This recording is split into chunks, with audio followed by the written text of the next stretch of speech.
नौर राजकीय उप जिला चिकित्सालय हमेशा सुर्खियाँ बटोरता रहता है। मैंने 2 दिन पहले एक अच्छी पोस्ट की थी। इसके बाद डॉक्टर दीपक शर्मा की जहाँ बात आती है तो सुबह एक अचानक धरना लगता है। ललाना की एक युवा लड़की, जो एक इस तरीके का मामला बन गया कि यहाँ के स्थानीय ब्लॉक मेंबर मंगेश चौधरी ने यहाँ पे धरना लगा दिया। किस मांग को लेकर के धरना लगाया, मामला पूरा का पूरा क्या था? इन लोगों का आरोप ये है कि डॉक्टर दीपक शर्मा ने रात के समय में पोस्टमार्टम करने से मना कर दिया था, परिवार वालों को परेशान किया, बाहर से कुछ ऐसी चीज़ें मंगवाई जो नहीं मंगवानी चाहिए थी। टोटल की जिम्मेदारी है वो पीएचसी के लेवल की होती है। मेरे साथ डॉक्टर दीपक जी शर्मा है, मैं उनसे बात करना चाहूँगा। सर, मैं आपसे पूछना चाहता हूँ, पहली बार हम आपसे रूबरू हो रहे हैं कि ये पूरा का पूरा मामला क्या था? नूर की जनता को ज़रा आप बताएँ। जी, मामला ऐसा है कि कल शाम को 7 बजे से कुछ 2 या 3 मिनट कम होंगे, उस वक्त मेरे पास फ़ोन आता है कि एक पोस्टमार्टम है। जी, जी। तो मेरी ज़िम्मेदारी थी, मेरी ड्यूटी थी कि मुझे उपस्थित होना था, चाहे टाइम वक्त बचा हो या नहीं बचा। मैं यहाँ पे आया और आके देखा तो तहरीर अभी तक बनी नहीं थी। बॉडी पोस्टमार्टम चैम्बर के अंदर भी पहुँची, मोर्चरी में रखवाई भी नहीं गई थी। और 7 बजे आप सभी जानते हैं कि इस वक्त सूर्यास्त हो चुका था और भारत सरकार की गाइडलाइंस हैं कि सूर्यास्त के बाद में पोस्टमार्टम नहीं किए जाते। कुछ विशेष परिस्थितियाँ होती है जिनके अंदर सूर्यास्त के बाद भी पोस्टमार्टम किया जा सकता है। वो विशेष परिस्थितियाँ भी जब कलेक्टर, एडीएम या फिर एसडीएम किसी का ऑर्डर होता है तभी फॉलो की जाती है और उसके बाद में उसकी पोस्टमार्टम की बाकायदा रिकॉर्डिंग होती है, जो फैसिलिटी हमारे पास यहाँ पे अवेलेबल नहीं है। तो इसलिए मैंने उनको कहा कि आप बॉडी रखवा दीजिए मोर्चरी में और पोस्टमार्टम कल मॉर्निंग के अंदर हो पाएगा, अभी पोस्टमार्टम नहीं हो पाएगा। जी, जी। बस इतनी बात हुई थी मेरी उनसे। जी, जी। और एक आरोप ये भी है कि बाहर से कुछ चीज़ें मंगवाई गई थी पोस्टमार्टम करने से पहले, कि आप पारिवारिक सदस्यों को बोला गया था आप बाहर से पॉलीथीन लेकर के आइए। ये सब मामला क्या था? जी, मैंने किसी भी पारिवारिक सदस्य को डायरेक्ट बात भी नहीं की, ना हम ऐसे कोई चीज़ मंगवाते हैं। अगर कोई कुछ लेके आ रहा हो तो उसका मुझे नॉलेज में नहीं है कि क्या लेके आए थे, पॉलीथीन लेके आए थे या क्या लेके आए थे। जी, जी। और मैंने किसी को कुछ नहीं मंगवाया। जी, जी। आरोप ये भी है कि एक दलित युवती होने की वजह से डॉक्टर ने ये टॉर्चर भी किया कि अगर ये मेघवाड़ों की लड़की है तो मैं पोस्टमार्टम नहीं करूँगा, मना कर दिया डॉक्टर साहब ने, दीपक जी शर्मा ने। ये सभी लोगों का कहना है, तो ये बात भी सही है?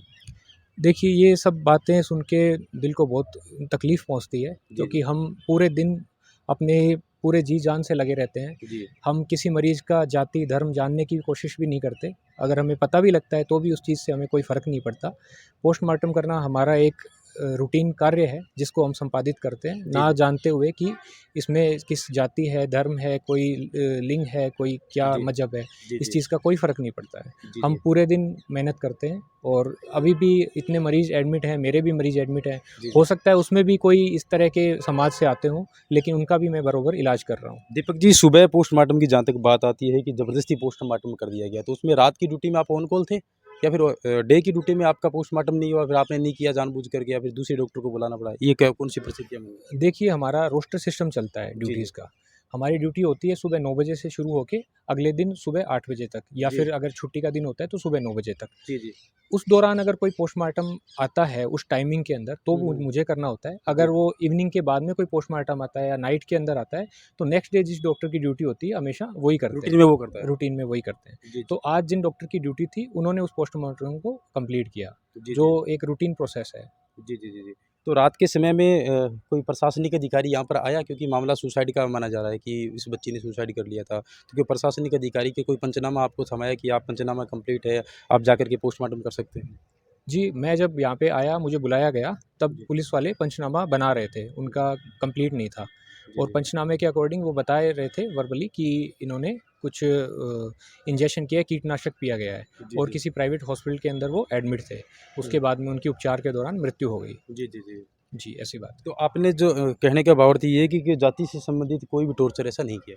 नहीं, हम जाति की कोई बात भी नहीं करते, हम जाति की टॉर्चर करना तो बहुत दूर की बात होती है। जी, जी, जी, जी। अभद्र व्यवहार की बात है, वो कहाँ तक जायज़ है कि डॉक्टर साहब ने अभद्र व्यवहार भी किया? मैंने किसी से बात भी नहीं की, अपने स्टाफ के अलावा, किसी या फिर पुलिस वालों के अलावा मैंने किसी उनके अटेंडेंट से, परिजन से किसी से बात भी नहीं की। जी, जी। अभद्र व्यवहार की तो कोई बात ही नहीं आती है। जी, जी, जी। दीपक शर्मा पे एफआईआर की माँग की है स्थानीय कुछ लोगों ने। देखिए उन लोगों का क्या है मैं ये नहीं जानता, जी, जी। लेकिन ये अगर ऐसा कुछ कर रहे हैं तो बहुत ही दुर्भाग्यपूर्ण है। जी, जी, जी। आप क्या स्पेशलिस्ट हो यहाँ पर? किस चीज़ की सेवा दे रहे हो? कितने दिनों से? मैं यहाँ पे शिशु रोग विशेषज्ञ हूँ। जी, जी। मैं यहाँ पे लगभग 6 महीने से हूँ। जी, जी। जी। जी, जी। हर रोज़ कितनी की ओपीडी देख लेते हैं?